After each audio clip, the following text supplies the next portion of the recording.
You are listening to WRUULP, Savannah, Georgia, 107.5 FM. We are Savannah Soundings, community radio with a global soul. Our theme music is a clip of Summer Nights by the Eric Jones Trio. It's provided by our friend Mark Chesanout, who plays with the Eric Jones Trio every Thursday and Sunday at Good Times Jazz Bar downtown. Hey everyone, welcome to Arts on the Air. This is Tamara Garvey, and I have the pleasure of being with the two people who make up Nomadic Photo Ark. It is Monica Jane Frisell and Adam Scher. Welcome. Thank you. Thanks. Hi. So happy to have you guys. So it's a little bit of an anomaly for the show because you're not Savannah residents. This is your second time here. Their art project is they travel the country in their truck named Ferdinand, and they are towing the Nomadic Photo Ark, which is a converted cargo trailer. And they've equipped it with a black and white photo darkroom and a small office and recording space. Let's see, and then a little bit from your website. It's the gist of your project is as you meet people, you record their story and you create a portrait with an 8x10 Kodak master field camera. Yeah. Now, the name of that camera, can you describe the look of it? Because it is amazing. Yeah. So it's a military grade camera. It was built in the 40s. I believe. I'm still waiting for somebody to correct me on that, but it's made out of steel, and it's basically like what you would imagine an old like photographer from the 1800s to be shooting with. So I use a dark cloth over my head when I focus, and then I have big film holders that are 8x10, and those hold 2 sheets each. It's like those metal racks that you like stick in and out of the camera. Yeah. They're they can be wood, plastic, but mine are a combination of all three. And then it's just a much slower process. There's a big old lens on the front but I can't actually see the person when I'm actually taking the photograph. It's only when I'm focusing on the person. What do you see when you're taking the photo? I just stand off to the side. Okay. So basically the way that it works is I go underneath the hood, and there's and I look through the glass. Is this too much detail? No. Okay. Oh my God. People are going to be the camera. Very fascinating. Cool. So I look through the glass, and I'll have the person stand, and then I have to have them kind of stay still. And then I come out and I'll load the film, but then I no longer can see through that glass once I load the film. So hopefully they've stayed really still. Exactly. Yeah. So it requires a lot of cooperation, I guess is a better word, from the person. So do you and you don't really know how well the photo turned out literally until you develop it? Yeah. Okay. Yeah. How many photos do you usually take then of a person? Just to make sure. 2 at the very max. Okay. But generally lately I've been just doing 1. I just feel if I know I have it, I'm not gonna take more, and so don't be offended if you only take one. One and done. Yeah, that's good. but sometimes I'll take more. It just kind of depends on how it feels with that person, or how I feel with what's happening with the light, or what's happening with the scenery. If it's kind of an active environment, that something might have happened. Just the fact that the cloth that you have to go under, it's like this shroud. It just feels very Victorian. And I saw on your social media, there's a photo of you taking a photo and you're like lunging, and somebody commented on the lunging, which I appreciated because I was like, yeah, look at her stance. I love it. Yeah, apparently I do that. I'm unaware of it. Yeah. No, it's like absolutely a thing. It's amazing. It's like a very physical photo activity. Yeah. And I love that it's not light.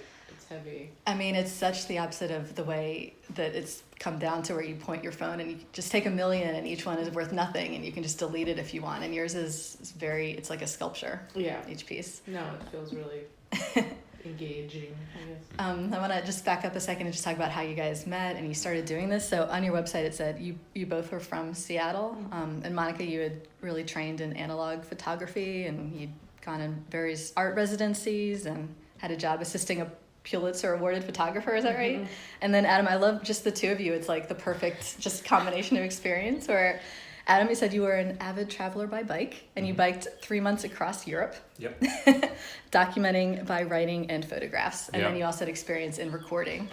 Yeah, my dad worked with the NPR affiliate in Seattle for 30 years. Amazing.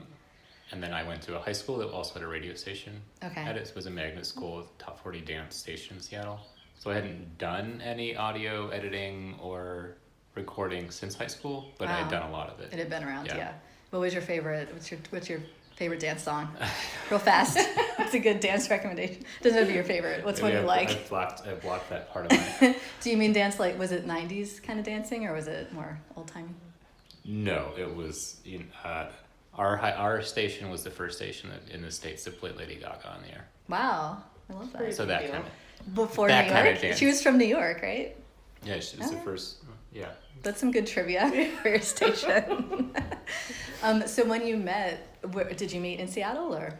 We did, yeah. Okay. Yeah, I had moved, I was staying at a friend's house up there while I was building the trailer, in kind of the end of 2020 into 2021, Okay, and then like deep into COVID. deep into COVID. Yeah. So you were building this trailer on your own. Yes. Had you already decided on this nomadic project? Like that's what you were doing? Yeah, I mean, I had always done various versions of it, and then I decided that instead of doing something reasonable, like buying a house or something, I decided I was going to build this.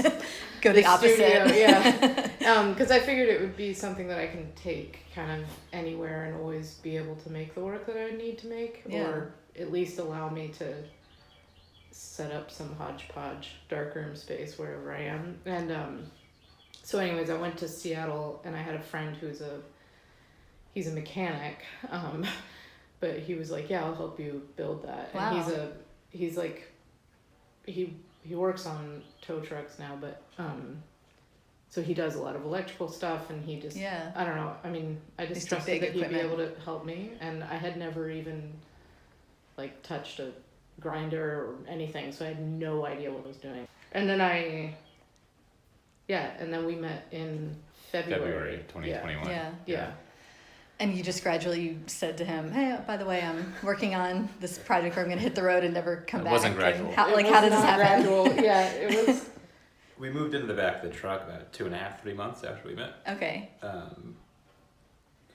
So it was not gradual. That's a tiny space. Yeah, it's a very small It's really space. throwing you learn it if together. you can cohabitate with someone fairly quickly if you're living in like. Yeah, you we guys didn't don't do even- it halfway, do you? Yeah, no, not at all. We didn't even really realize we were like moving in together until Fair. I was like at his house and I was helping him pack his stuff, and I was like, "You're moving out." Like we're moving. Yeah. Like, cause it's not Where like we are have you an going apartment. next? Yeah, it's not like we have like an apartment that we're cohabitating in. It's like we, then I had to make the trailer kind of work for, because I was not.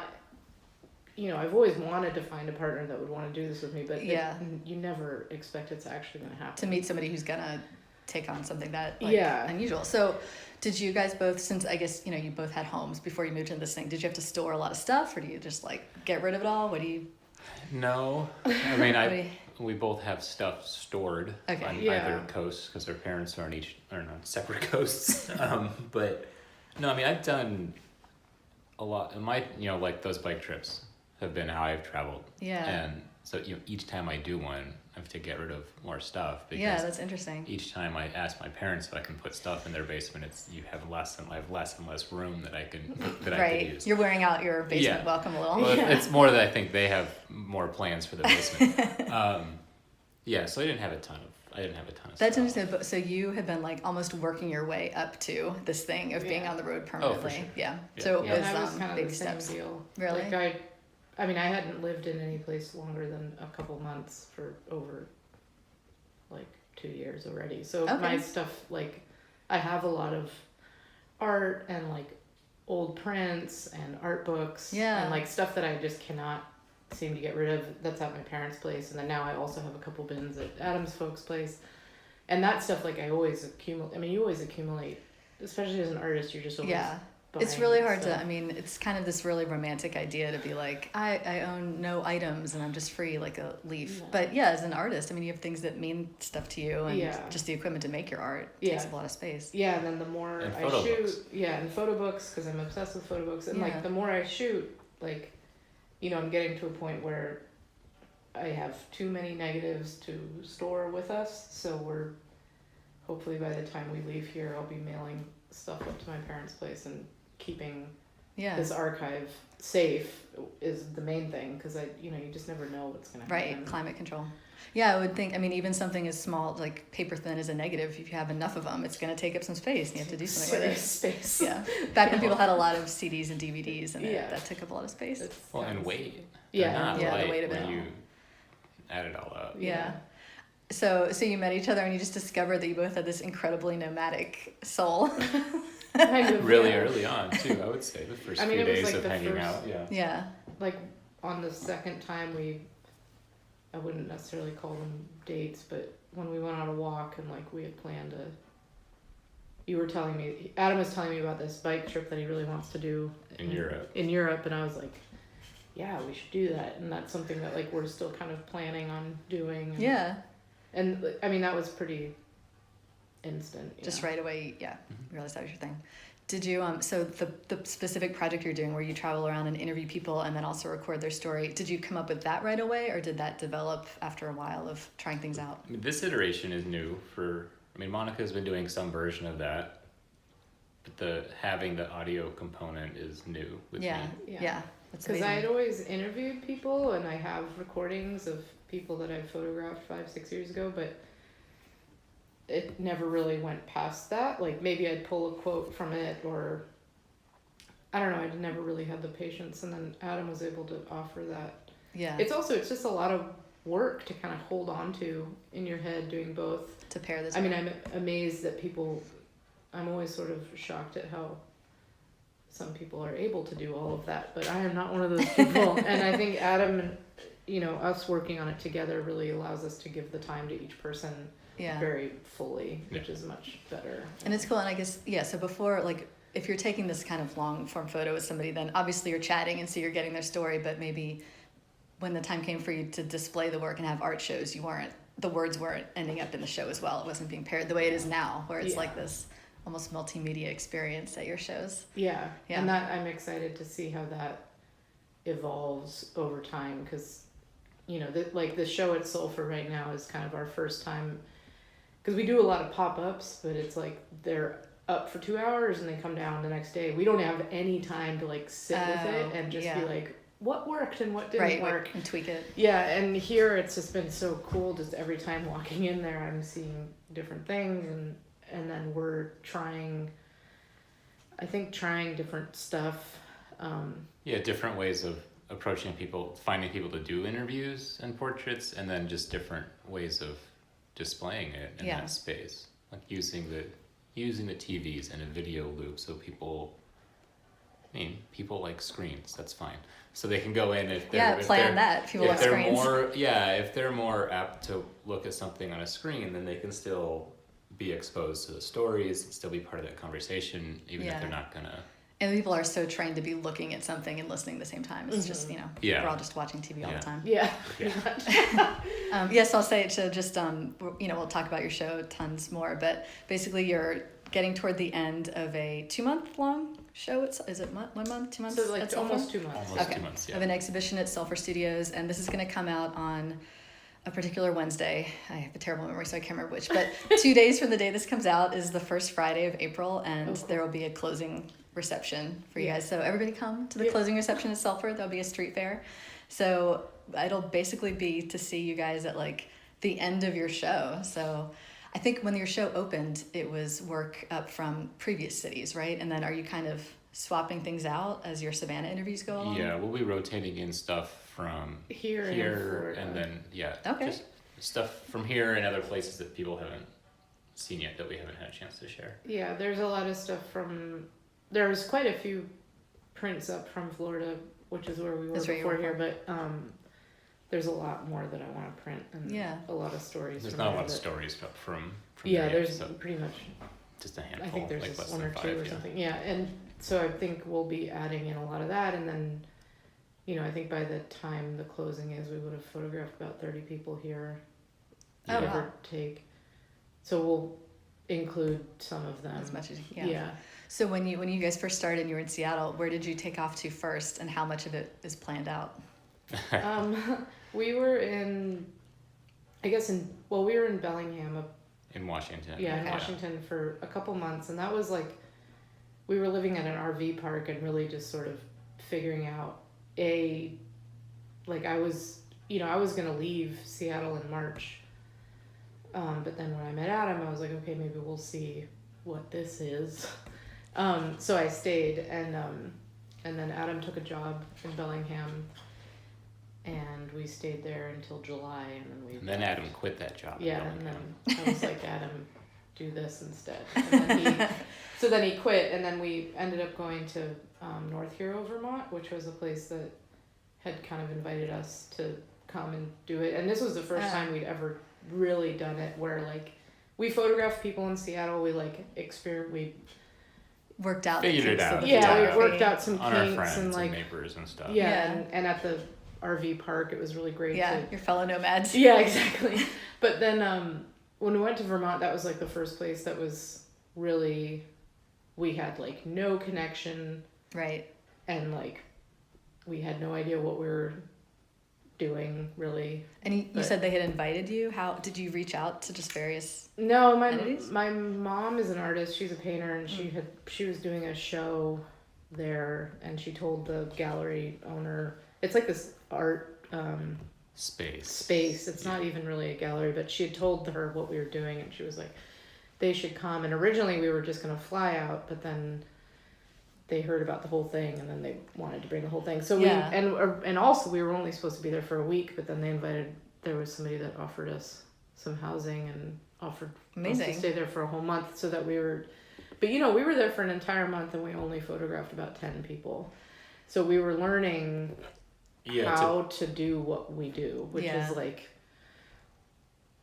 there's a lot of times I'm like, we'll just get there and we'll meet somebody, and then it's not really like that. I wish it was, but it's not. Sometimes you have to do more. Because people are like, early what are planning. you trying to do? Yeah. Like, I think. We just really need an in with people that live in that community. To spread the word that you're not just insane people who are just pretty much. First go to these strangers passing through town into their dark room alone. But just like get that initial connection with even just a half a dozen people. Leads to much more. To spread the word. But like to put that into context, like we were there for a month and we photographed 10 people, and last year when we were here for about a month and we photographed 40. So people really like to talk here. Yeah. People are very friendly. I mean, part of it is that, but it's also, we just really had a much better idea of how to do it. Yeah. We had support. You learn how much it helps to have local people support and spreading the word. Yeah, and in Vermont, we were cold calling people. So like, I mean, I don't know if I would say yes if some random person got my phone number and like called me. I just think I hope that we can go back and like, maybe spend, and I think even now, like, even if we went back there, I feel like Adam and I would have a much better understanding of what we're trying to do. Yeah. Because, you're exploring. You have your whole process, you're slicker about it, explaining it. So I'm really struck by it. So you guys you like took off from Washington State and drove to Vermont. Yeah. That's the hardest possible. That's the craziest drive. How is that? It's almost as far as you can go. Did any crazy things happen on the road that first time, like in your truck hauling this little trailer? It was a pretty decent drive, except we had I have these jacks underneath the trailer, and there used to be 4 of them that had been bolted, and we stayed at a campground outside of Glacier National Park, and we left fairly early in the morning. I don't even think it was that early. Apparently a moose walked by our campsite, but wow, neither beautiful. saw it. Yeah, we didn't see it, but it was, I mean, that area is like unbelievably gorgeous. But we were staying at this place, and then I drove out, and then I heard this like the loudest noise I've ever heard in my life. Make the noise. I don't know if I can. It was like just the right most as we went over. grinding, we had gone over a speed bump, and the 2 rear jacks on the trailer were still down.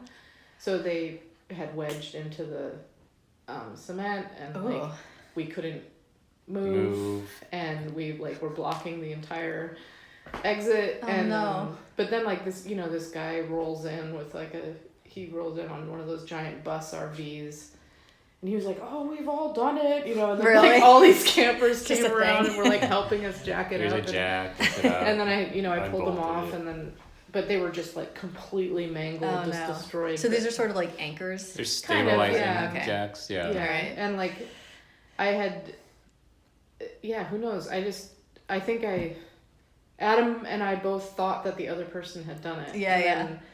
But you know, so I was driving, so it was my fault because I did not look.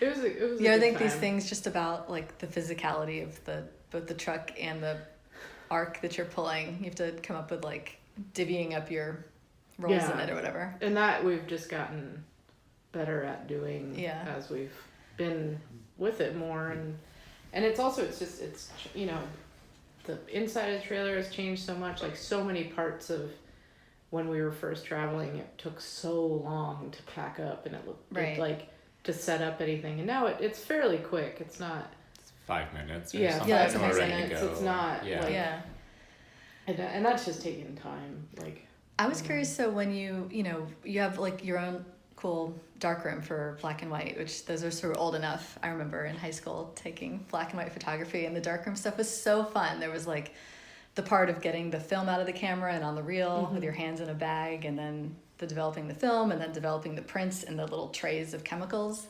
So how do you, as you're going about and you need equipment, like you need photo paper and you need chemicals and stuff, how do you guys order things if you ever need it? You don't have a permanent address. How do you obtain your items? I just use whatever address somebody will let me use. Okay. You know, and then I buy pretty big amounts when I need to, and if I can, and then but like, you know, here I'm just having it sent to Emily and John, and it's not as I mean, I order from Adorama in New York, so they're not super slow. They're I was really going to quick. Recommendations for people if they're looking to get into this.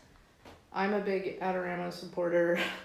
B&H also has a lot of stuff, but I don't use them as often. And then there's also Freestyle out of California, which if you're on the West Coast, they're great and very fast. But on the East Coast, pretty much. But like, I don't know, sometimes when we were in Florida, there was this amazing, what was that place called? I forgot. Don't remember. I don't remember the name of the store, but it was this awesome store in Orlando that had Colonial Photo and Hobby. Yeah. And they had like all I needed there, and that was so. If I ever find a place that is local to where we were, I will go do it. Even if it's a couple dollars more, it's just worth it because they need the support. What is the place here that's a couple miles? Is it Bay Camera? I think. I haven't found that. Oh, okay. I haven't gone. There's a little neighborhood just a mile or two from where we are called Habersham Village. Yeah. That you could get to, and there's a little camera shop. Oh, cool. So we'll go look at that. Yeah, we should go look because I'd love to be able to. Because for some reason, shipping stuff to Savannah takes a little longer. Oh, really? I don't know what is weird. Up with that, but Let's see. I was going to ask. So, and the camera that you have, how did you get that? And then, if anything ever goes wrong on it, like, do you fix it? Do you tweak it? How does that happen? I've watched you fix things. I have fixed it. Like a couple screws came out, and then I had to like find some replacements for them somehow, which was like the closest thing we could find. Yeah, I think almost like eyeglass screws or something. Yeah, they're all very small. But I bought it from eBay when I decided to look for it. And it's amazing. And I love that there are these Victorian era cameras floating around. There's a lot of them. I mean, there's that one specifically is not super common. And I don't know why. That was some like by the grace of something that it happened to be available. Like, because when I originally started looking, I was like, okay, it'll take me a while to find one. Because you wanted that specific. And I wanted that specific one because I wanted like a tank. I'm not very gentle on my equipment. And what is the tank? It's just steel, so I just knew that it could handle. Okay. I just don't.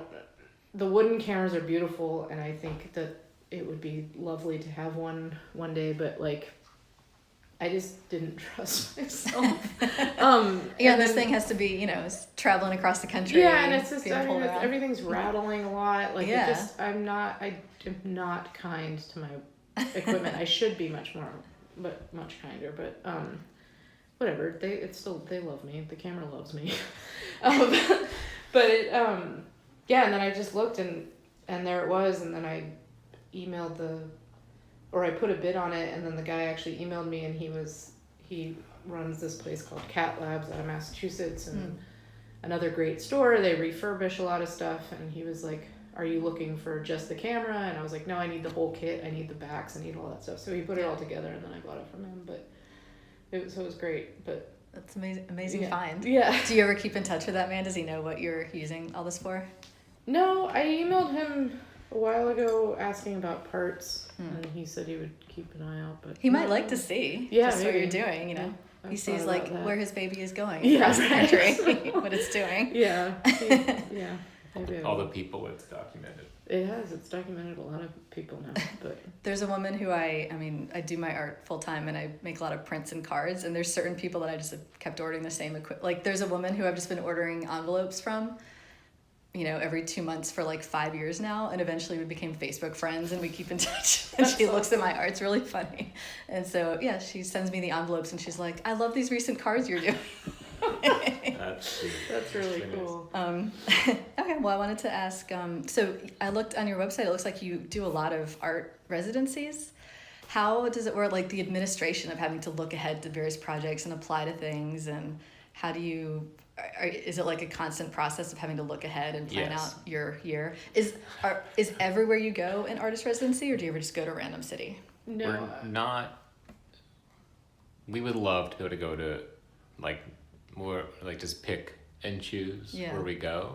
We right now rely on some sort of invitation from an organization that can provide us some sort of support, whatever that support is, you know, so housing, here, stipend. Is here at Sulfur, it's like a stipend and the housing? It's housing. Okay. Housing, Okay, cool. So it's something. But housing is the biggest part of our expenses when we go into a city. So for sure. Housing is, unless you're that's the first thing we ask for. Living in your ark on the street somewhere. I'm not going to do that. So you have to piece together, your whole life is piecing together residencies. Yeah, and then, you know, you apply and you don't know if you're going to get it, and then you apply some more. Yeah. And so right now, like we just finished sending in, there's a ton of applications that were due in March, and now we just kind of have to wait. And do they tend to, a lot of them are kind of aligned like that, where there's a season where you apply? Seems like it. It seems like there's a lot of applications that are due in like March, and then a lot that are due in like September, October. Okay. So it's sort of on the end. Yeah, I think it depends on when they're running them. Yeah, and you're kind of planning ahead for months in advance. Yeah, but like right now we don't have much planned after September, October, which is a little bit scary. Lots of ways away. I mean. Yeah, and then and we're in touch with a couple places. A couple places, like a place that I hope that we can go to Grand Forks, North Dakota, because I think that would be really cool. Yeah. And we're in touch with somebody there. Yeah, we're in touch with somebody there who's part of their museum, and they're interested in bringing us. And the farther out, like we are, you know, we can give them our budget, and then they can. A lot of organizations have an easier time accessing that money than we do as individuals. Oh, okay. So, and they can plan ahead. Yeah. Well, but I would think like at the beginning it would be really hard because you don't have a lot of evidence of what you're doing, and then as it goes on and you have like your beautiful website, your Substack, like all your social media and everything, that it must be easier and easier to get accepted to residencies. Yeah. And I think it becomes easier for us to even just be like, hey, this is what we do. We would like to come to you. Can we talk about how that could be? Yeah. I think like the social media and the newsletter part of it, building that up helps us share the work and make connections, but getting the residencies is, you know, and applying to those, like we're much better at it first off than we were, but also just the body of work is so huge now. Right. They see that it's legitimate. They see it's legitimate, and we have such a large amount to draw from for the applications that we can really tailor it. Cool. To the city. That's cool. Well, this is fascinating. We're going to take a little station break. Again, everyone, this is Arts on the Air, and I'm Tamara Garvey, and I'm here with Monica and Adam of Nomadic Photo Ark, and we will be right back. You are listening to WRUU-LP, Savannah, Georgia, 107.5 FM. We are Savannah Soundings, community radio with a global soul. Trees are one of Chatham County's most treasured natural resources. Beyond their beauty and cultural significance, the impact of trees are far-reaching and compounding, spanning from economic benefits to health improvements to climate change resilience. Trees are woven into every aspect of our lives. Savannah Tree Foundation protects and grows Chatham County's urban forest through tree planting, community engagement, and advocacy. More information is available at savannahtree.org. This portion of WRUU's programming is brought to you by listeners and by Brighter Day Natural Foods. Brighter Day Natural Foods has been serving Savannah's healthy food and supplement needs since 1978. It is located at the corner of Bull Street and Park Avenue. They have online ordering and curbside delivery available, and now a walk-up window for smoothies, juices, and sandwiches from the deli. They are open from 9 a.m. to 7 p.m. Monday through Saturday, and 10 a.m. to 6 p.m. on Sunday. More information can be found at brighterdayfoods.com. What does it mean when we say that WRUU is a community radio station? It doesn't just mean that we invite the community to create programming. And it doesn't just mean that we're a voice for the community. It also means that we're counting on the community to keep us going. And you are the community. Almost all of our modest budget comes from small annual or monthly donations from listeners like you. You get to enjoy our community-focused programming because many others have stepped forward to do their part. Now do your part by joining our community of listener donors. Go to WRUU.org right now and make a one-time or monthly donation. And thank you for supporting Savannah's community radio station, 107.5 FM. Hey everyone, welcome back to Arts on the Air. This is Tamara Garvey, and I'm with Monica and Adam of Nomadic Photo Ark. This is a really cool project where they are traveling around the country, and they have a truck, and they're pulling a cargo trailer that's decked out with a photo darkroom. And so they're going around the country, and they take photos of people and interview them, their story. And right now they have a month or 2 month long show up at Sulfur Studios that you can come and see. And on Friday, they are having a closing reception. All right, so let's see. When we went to the break, we were talking. I wanted to ask a little bit about if there's, as you're traveling around the country, are there any regions that have surprised you? Or each region does force us to change a little bit of how we approach the project, because what worked one place isn't going to work somewhere else. Like you were saying, people in Savannah love to talk. Mm-hmm. So, you know, there's I don't want to say like less work, but a different kind of work here to get people to come and meet us and do interviews than than Cleveland.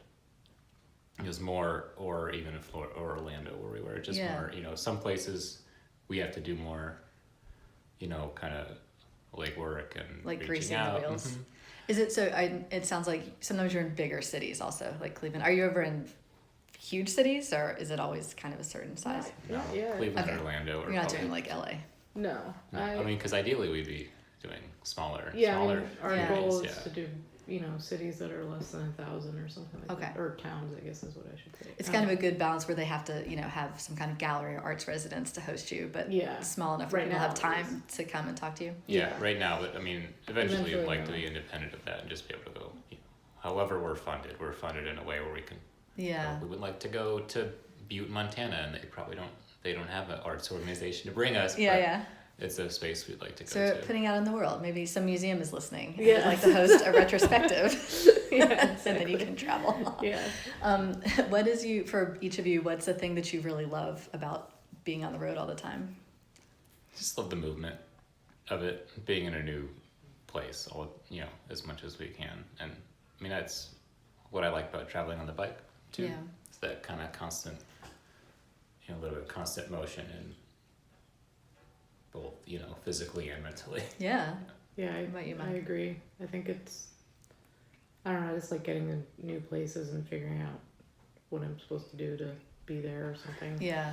Well, or how I'm supposed to be there. When you originally started decking out this trailer for your project, you were like, there was like the option to buy a house or whatever, like maybe that was the next step. And so you almost like went into like you freaked out and went in the opposite direction. Yeah, pretty much. What is a thing for each of you that you dislike about being on the road all the time? It's probably those same things. Yeah, I mean, it just makes all the daily stuff can make that, you know, exponentially harder. Like just very, very seemingly simple things like, you know, laundry. Right. We have to go do laundry. It's like, well, we've been in the woods for 2 weeks, or we've been, you know, or where is there a good laundry? So that kind of day-to-day stuff can get hard. Yeah, all the things, if you live in a city, all the places and businesses around that you know to go to, for you, every single time you have to scout it out and find it. Pretty Yeah, much. yeah, I mean, exactly. especially if we're moving a lot. Like, I mean, it's weird right now because we've just been, you know, we were in Orlando for 10 weeks before here, and then we only had a week in between. So we haven't really been moving a lot the last couple months. And, but when we are, it can be, it's just tiring because you just don't totally know what to expect, which part of me loves it, and then part of me doesn't love that. And I think we've gotten better at like planning a little bit more than, I mean, we go with the flow to a certain extent, but it's also like generally we should have like a couple ideas of where we're gonna stay if we're gonna like drive towards this location. And I mean, for most people, like the day that you're traveling on a vacation or a trip is so exhausting. You know, just you have to be alert. You're in the airport or the train, and everything is new, and you're keeping an eye out. So for you guys, it's like this constant just being alert, and it's tiring. Yeah.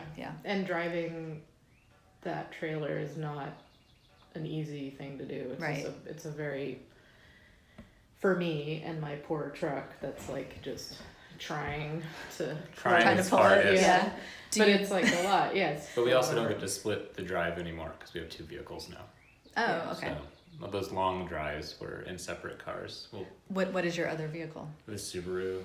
We just have a car. We drove. I mean, it's been over a year at this point. Yeah. But yeah, I drove it out last February. Why did you decide to get that?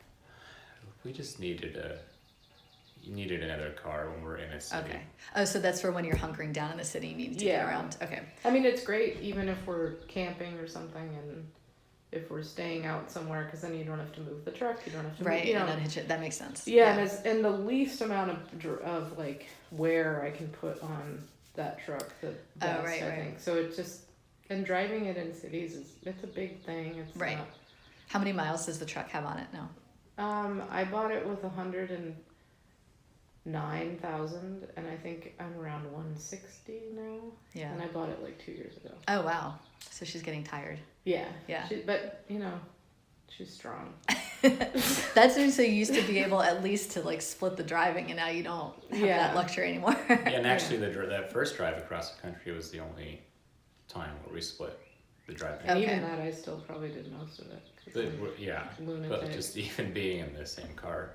Yeah. Has that been good? So if you are on the road and you're living in this small trailer, then it's a tiny space. It's a lot of together time. Has it been nice that at least now, during the periods where you're moving from one city to the other, you get a little alone time? Is that good? I don't. To a certain extent. Yeah, I mean, it's fine, but I don't adore it. But we have to stop for gas a lot with the trucks, so there's a lot of, Do you have walkie-talkies that you're talking to each other no, as you drive? We don't. We tried that a little bit. Didn't work. And then I don't know. It's been fine. But I would our dream is to, the next iteration of this will be some kind of larger vehicle that has the darkroom, has our living space all in one thing, that is then towing the car on those longer things. And whether that's a school bus or something like that. I think it will probably be a schoolie of some kind of RV or whatever. Yeah, but I would prefer that just because it's just, it's more gas. Even though his car gets really good mileage, it's still more gas. It's still more, it's another vehicle to be maintaining. It's like, it's a lot of wheels on the road. Yeah, that's interesting. So that's going long term. It's almost like swapping. Instead of a car pulling the darkroom, you want the darkroom to pull a little car. Yeah, exactly. Yeah. And that's, I think we'll get there. Yeah, that'll happen. Couple years. Yeah.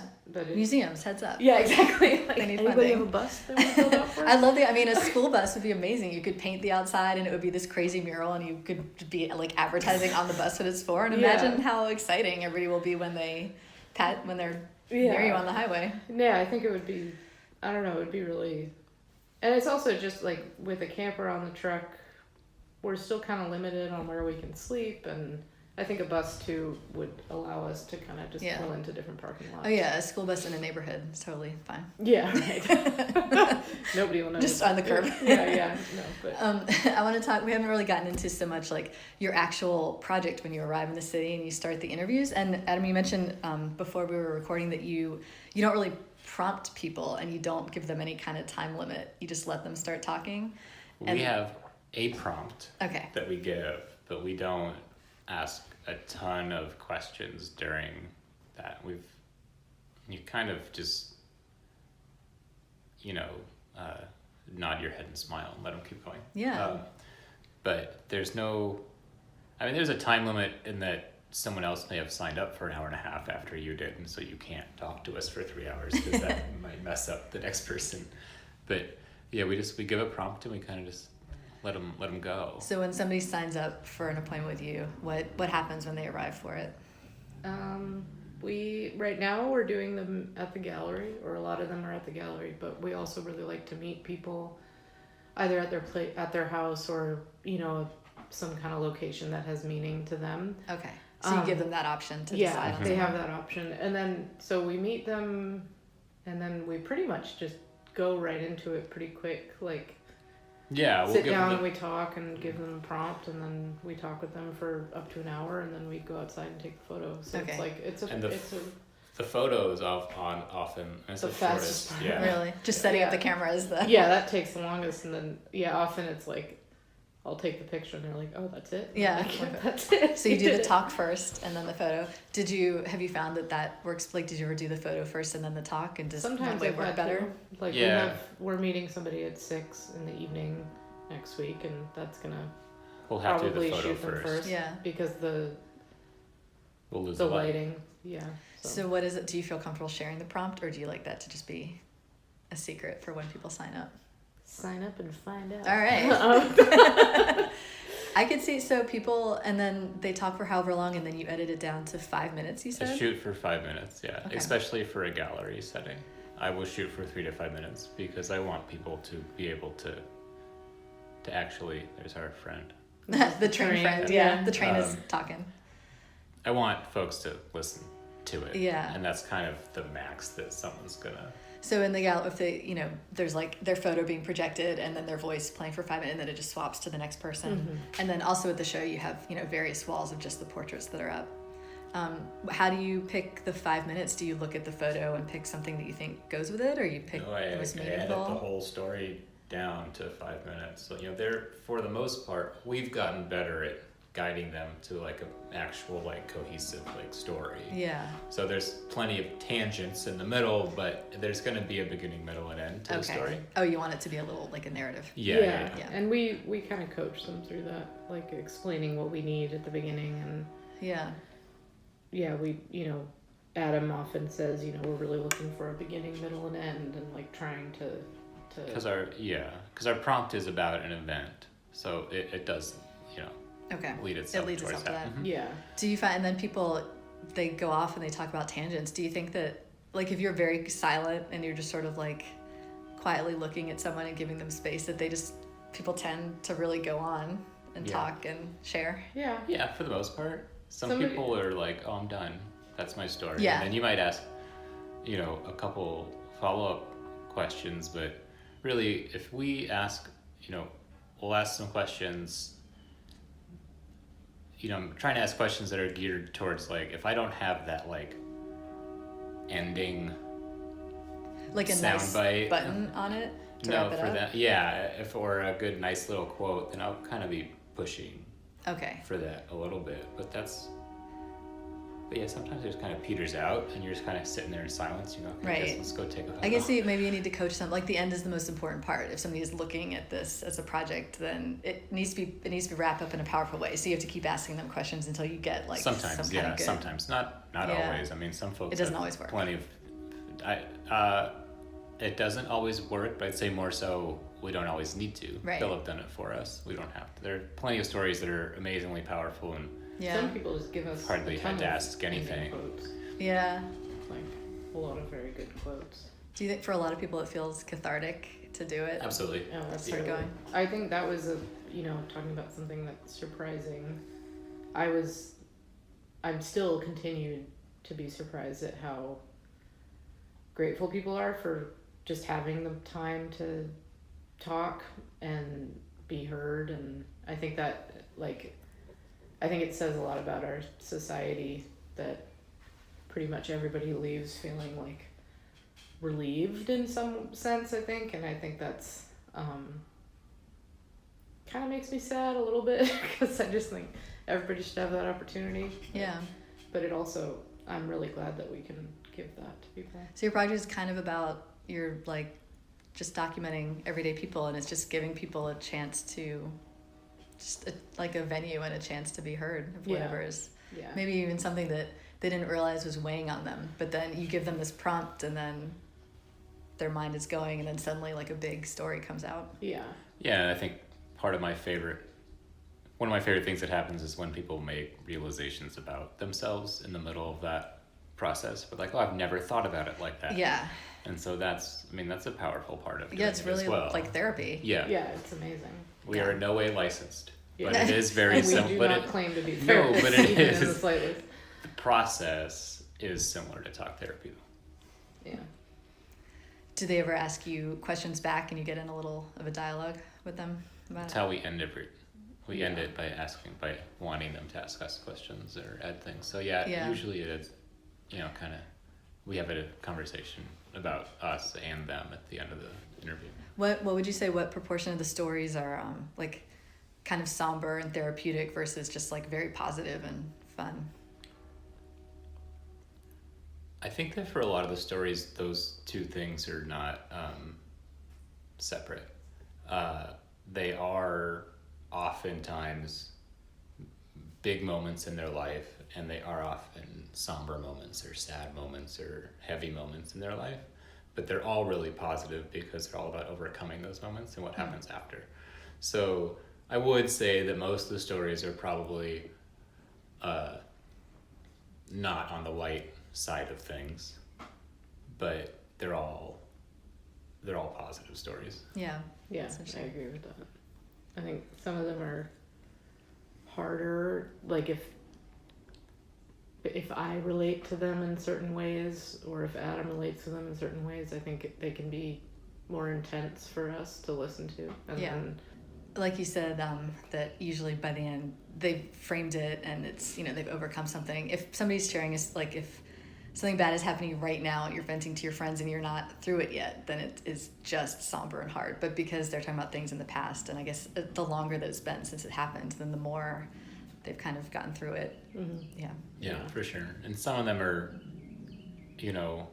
we definitely mention, especially when, because we've interviewed some, like they're high school kids or young college kids.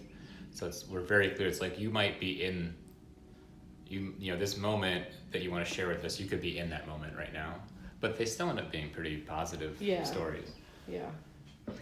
It kind of just occurred to me, so when you started this, it was, like getting towards the end of COVID, I guess people were starting to come out and be active and be okay, but I guess a lot of it, people were in like a really somber headspace in general, and the whole country, very heavy. Yeah. So it's an interesting time to have started this project with that being pretty fresh on people's minds. Yeah. And I think that's still very prominent in people's minds, Yeah. even if we're out of it, so to speak. But in the portraits, it seems like, I don't know if I just haven't looked at enough of them, but most people are not smiling. They just are sort of serious. I ask you not to, but I also don't. I ask people to just kind of meditate and sort of think about what they were talking about. So I don't. Some people smile, and I feel like everybody has a little bit of a gentle, like almost a smirk or something. A lot of people, but I want to show people's strength and people's endurance. I think, and that. Some people may see that in a giant grin. I don't necessarily see that in a giant grin, so... But the subject matter and the intensity of their story is going to influence, like, what they are. Yeah. That's why we do it, in the order that we do it. Yeah. But, people... I don't tell people really to do anything except, like, relax. And that just, Yeah. But, like, sometimes I've had somebody, like, go into full, headshot cheese smile mode, and I'm like, this is not what you need to do. So, like, you don't need to put a mask on, you don't need to do that kind of thing. Just be, and then we'll go from there. Yeah. And you said, and usually it just takes one shot for people? That's interesting. Yeah. At this point, yeah. How long of so this I just refer to it as a Victorian camera. Is it an unusually long shutter speed for this camera? No, because I'm shooting on film, so it's still like 60th of a second or 125th or something, so it's pretty quick. And then people get, they get like an 8x10 print of it as their photo, or how do you give do it a digital file of okay. it, and then they can, you can buy at cost. buy a print at cost, Because we can't afford it. Yeah. Sorry. And, for the vast majority of people, a digital file that they can print It's fine. is totally fine. And, if you went and got that printed at Kinko's for your family, it's gonna last plenty long. Yeah. And then to give the option to purchase a print. Yeah, so it's not like the same price as a gallery. No, it's just help us cover the cost of the chemicals and the paper and stuff. How do you guys work out just your daily routine for a project like here in Savannah, where you're here for 4 weeks or 6 weeks and you have appointments with people to do the photo shoots? Do you do like do you do one a day and then you work on the photo, or do you wait until you have a bunch of things to process? And yeah, like right now I have most people here. I'm just starting to process. So I like to do everything kind of in batches. So like I'm gonna process all of the film and then I'll start printing and then I'll just be printing. I don't totally love shooting and processing and printing all at the same time. I don't know why, because it's probably totally fine, but my head just doesn't work that way. And so here we're only shooting about 2 days a week at the moment. We're catching up on a lot of other stuff, and we're putting together some zines, and we're like I said, all those applications. Oh yeah, There's a lot of back end stuff that we've sort of put admin aside. Yeah, that needs to be. We just have to catch up on, but. I don't know, like daily routine. I don't know if we have one, but okay. I mean, here for the online sign up, it's we've limited it to 2 days a week that folks can do it, and then. But there's still other people that'll email us. Yeah, I mean, and obviously, if those days don't work, there's 5 other days in the week that we can use, but it's to give us time to go, be out just in the city with the camera. Right. And kind of break away a little bit from Sulfur Studios community, which stop. I'm just staring at her chewing her foot. Their little dog is here. She's just over there. Like, they're not talking at me. Yeah. We want to be able to capture as much as we can, capture the city as a whole versus just one subset. Right, this one neighborhood. Yeah. I was going to ask you what are some places around Savannah that you've, where people have taken you for photo shoots, as you discovered anywhere that you really liked? Most of the stuff that we've photographed in Savannah this time and last time was right around Sulfur. Okay.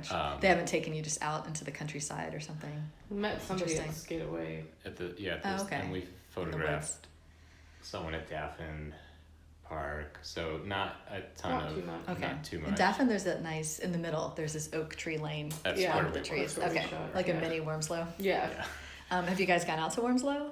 No. Oh my gosh, do you know about it? No. Okay, well you got to bring the camera. Okay. It's a 1.5 miles where it's just oak trees like that, and it's something like 400 live oaks, and you can either walk or drive down it. But yeah, it's just this ongoing, this huge canopy of trees. Wow. I will go. Yeah. Gotta go. that We're sounds so- amazing.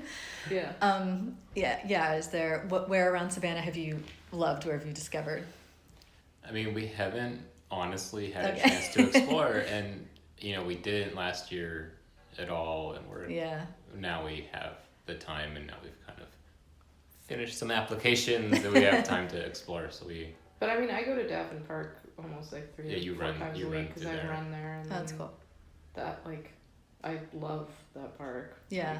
I adore it. And you were here in February is when the azaleas bloomed and were amazing. It's so early. So in February in Forsyth Park was amazing with azaleas, and then Bonaventure Cemetery. I don't know if you got out there. Still haven't. We really need to go there Okay. this year. That's just like I a keep meaning to 10-minute drive. You got to go. Yeah. Yeah, I go there with the dog all the time. The azalea thing has peaked, unfortunately, but it's still beautiful. There's the Spanish moss everywhere, and there's some really dramatic, angel sculptures and things that you could take some. Actually, it would be maybe with your camera, instead of going on some day with the bright azaleas, you go on like a gray, gloomy day. It'd be really cool. Some nice cemetery shot. Yeah, that would be. Yeah, there's a lot of, but we've been down to like River Street and all that stuff. Okay, Yeah, cool. we've done the. And we did the museum, and we've gotten around. That's great. You're getting around. Yeah. It's, What is your, so, and you have a podcast that you do as well, right? Do you want to talk about that a little bit? The podcast is more intermittent than we like. Yeah, you have a lot going on. The podcast and our newsletter are both on Substack, and they're both different. They're both ways of kind of showing the work. That's not Instagram. Essentially, it's, and so it lets us share stories and portraits, and then also a little bit of the backstory and what led us to talk to them. What did we get out of talking with them? It's like the meta, the behind the scenes. Yeah. Okay. And also to show themes and stories, and to pick, here's 3 stories not from the same place that talk about something similar. Oh, that's nice. Yeah. So I'll post in the liner notes of this, links to get to you guys and your Instagram and your Substack. But yeah, just a little bit so people can sign up on the Substack, and then they just get an email when you've published. Yeah, and we do about one a week is what we're okay. Seems to be comfortable for us. We also have a Patreon where we do like weekly updates. That's the paid tier. Yeah, and that's a paid thing. And there's a paid tier on the Substack as well. Okay. Yeah. What do they get from that? We do digital zines, and then also they get the full archive of the posts. They get full archive of the posts, and then also like Adam uploaded the video that is up at the gallery right now for paid people. The video is like an amalgamation of a lot of the talks? It's the loop that's playing in the gallery, so it's an hour-long loop of just a selection of stories and portraits. And yeah, it was just kind of like a thank you to the folks that support us financially that aren't in Savannah and can't come to the show. They can see a little bit of what's up in the gallery. We're still figuring out what we're doing. Do those things, yeah. I think, there's a local artist or a local author I talked to recently, Jessica Libos, who had a great talk. And she, so she publishes on Substack, and she said she had a similar kind of business plan where the recent ones are up there and they're free, and then the really older archive is the one that's locked away for the paid subscribers. So that seems like a good, an interesting model that people are doing in general.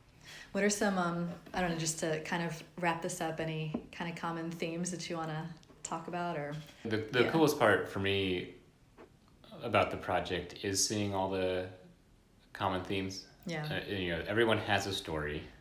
First off, like, people are like, I don't have anything to say, and then they're the most interesting person that you talk to. Is that that's everybody's knee-jerk thing, right? Yeah, I don't have a story. It's like, yeah, you do.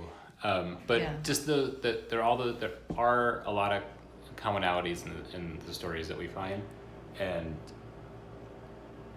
being here and set up how we are, and specifically with the video loop, is being able to show how those stories interact and show that they're telling us a story individually, but they're really having conversations with each other through their stories. Right. So it's like the art that you've made in doing this video is crafting this narrative of like tying all these people together. Yeah, exactly. Yeah. And that part I really like that. Yeah. What program do you use for your editing? For which? For the audio? I don't know, for anything. I've just switched to Hindenburg for the audio. Hindenburg, okay. I haven't heard of that. I was using, I'm trying to not have us both have to have an Adobe Creative Cloud subscription. Okay. So I'm figuring out little pigeon editing, so. Yeah. Adobe is. It's called rude. Hindenburg? That sounds very dark. It's really. Why would anybody really name good. anything it's that? Really great. Okay. It has the next version has built-in transcription. That's Oh. cool. Which for us Fascinating. is like a godsend. Yeah. So. Yeah. Cool. Yeah. Well, it's been really fascinating, and you all have you're the first people who aren't living here Savannahans who I've interviewed. So congratulations on making it the cut through. Feels an honor. And again, so this has been Monica Jane Frisell and Adam Scher of Nomadic Photo Ark, and their show at Sulfur Studio. There is going to be a closing reception this Friday night. and I'm going to post links to all their work. And thank you so much for being with us. It's been fascinating. Thank you. Yeah, thank you. That's great. It's been great. Next up on WRUU, That Old Savannah Magic from 4 to 6 p.m. It's a variety show featuring Savannah history, radio theater, interviews, and music. You are listening to WRUU-LP, Savannah, Georgia, 107.5 FM. We are Savannah Soundings, community radio with a global soul.